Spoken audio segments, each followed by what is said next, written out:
Let's talk about the men's stories from this perspective, because a lot of men in these groups have had horrific things happen to them, were sexually abused, saw their mothers being battered, and certainly the mental health community would argue that they have, because of these experiences, various personality disorders. Is there validity to that? And if there is, should we be looking at different treatment approaches? Well, there certainly is validity to the trauma that men have experienced, the additional problems that they bring to the programs, alcohol problems, some psychological depression, maybe even be part of it. But I think where the psychiatric community is still somewhat divided is what's the relationship of those things to the violence, and can we and do we need to single out the behavior in what is typically called cognitive behavioral approach, where you're really focused on the cognitive part, the rationalizations, the justifications, the thought process, the attitudes that reinforce this behavior and allow for this targeted behavior that we're trying to interrupt. And so I think what we can say is that still sort of this cognitive behavioral approach can be a necessary step to interrupting that behavior and stopping it, irregardless of these additional problems. And these additional problems, there's no doubt, can be, depending on their degree, a compounding thing, and that they interfere with men trying to make change or trying to make it to a group session or even speaking up in a group session. And if so, that they get additional help for those problems and support.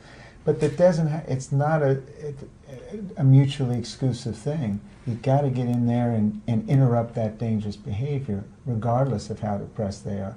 Just like in the alcohol field, it's pretty much accepted now. You've got to jump in there and interrupt the alcohol use, get a man sober, and then you work on the depression or any other issue, compounding or confusing issues that may make it difficult for a man to sustain his sobriety. The critics maybe would say that the Duluth approach isn't a cognitive behavioral treatment model, that you can't really have cognitive behavioral treatment unless you establish a therapeutic bond and rapport with the clients that you're working with. Well, my experience in the field is, and I'm talking more broadly about the criminal justice intervention and treatment, is that the cognitive behavioral approach does not necessarily have to have a therapeutic relationship, and in fact that's one of the contributions and benefits of a cognitive behavioral approach. Especially in criminal justice settings, it takes a long time to build a therapeutic relationship. And we don't have necessarily the time or the circumstances to do that with many of the men coming in there.